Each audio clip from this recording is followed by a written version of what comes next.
Halo, kembali lagi di channel ini. Di sini gue akan bahas kenapa TikTok disebut sebagai dalam tanda kutip kandang monyet. Jadi, istilah kandang monyet itu sering dipakai dengan nada bercanda atau kritikan untuk menggambarkan sesuatu yang dianggap konyol, aneh, dan tidak penting. Biasanya, sebutan ini merujuk kepada tempat yang penuh dengan aktivitas yang nggak masuk akal, atau hanya buat seru-seruan.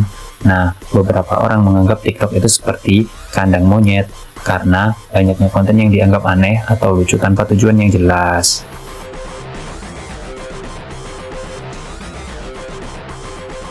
Salah satu alasan kenapa TikTok sering disebut seperti itu adalah karena banyak banget video yang bisa dibilang agak konyol, mulai dari dance challenge, lip sync lagu-lagu hits, atau bahkan prank yang sering bikin kita mikir, apa sih ini? Kalian pernah nggak lihat orang-orang yang tiba-tiba nari di tempat umum? Atau lagi ngerjain temannya dengan prank super absurd?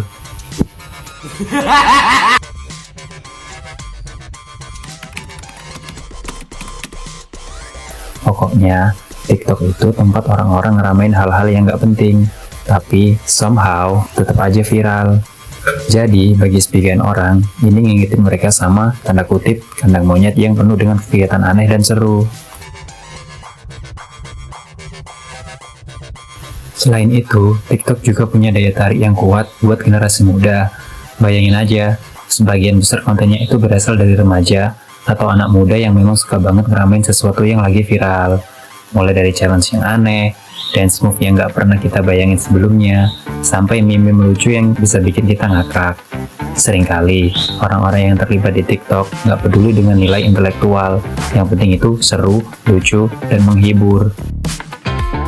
Jadi, gak heran kalau TikTok sering disebut sebagai tempat yang dalam tanda kutip kandang monyet, karena setiap hari ada aja konten baru yang bikin kita geleng-geleng kepala. Tapi, sebutan kandang monyet itu sebenarnya bukan sepenuhnya buruk loh. Di balik semua konten yang terlihat konyol dan absurd, TikTok juga memberi ruang buat kreativitas tanpa batas. Banyak kok konten kreatif yang muncul dari sini, seperti tutorial, karya seni, dan bahkan video edukasi yang super informatif.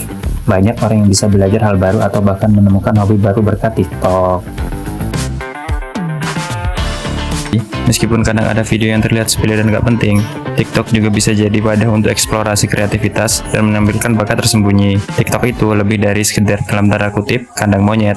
Bisa jadi tempat belajar atau bahkan tempat untuk menemukan passion kalian. TikTok juga nggak hanya soal hiburan aja. Banyak influencer atau pengguna yang memanfaatkan platform ini untuk menyebarkan pesan sosial, kritik, bahkan mendukung gerakan yang penting, seperti halnya kampanye, kesadaran akan isu-isu seperti kesehatan mental, kesetaraan, dan lingkungan. Jadi, meskipun kita kadang melihat TikTok penuh dengan hal-hal yang lucu, ada juga konten-konten yang punya dampak besar di dunia sosial. Jadi, kenapa TikTok disebut sebagai kandang monyet dalam tanda kutip?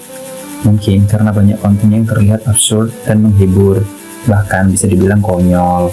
Tapi, seperti yang kita lihat, TikTok juga tempat bagi anak muda untuk berekspresi, berkreasi, dan berbagi hal-hal yang lebih bermakna. TikTok bukan cuma soal hiburan ringan, tapi juga bisa jadi sumber inspirasi dan kreativitas. Jadi, apakah kalian setuju kalau TikTok itu dalam tanda kutip kandang monyet? Atau kalian malah lebih suka melihatnya sebagai arena kreativitas tanpa batas? Apapun itu, TikTok tetap jadi platform yang nggak pernah kehabisan kejutan.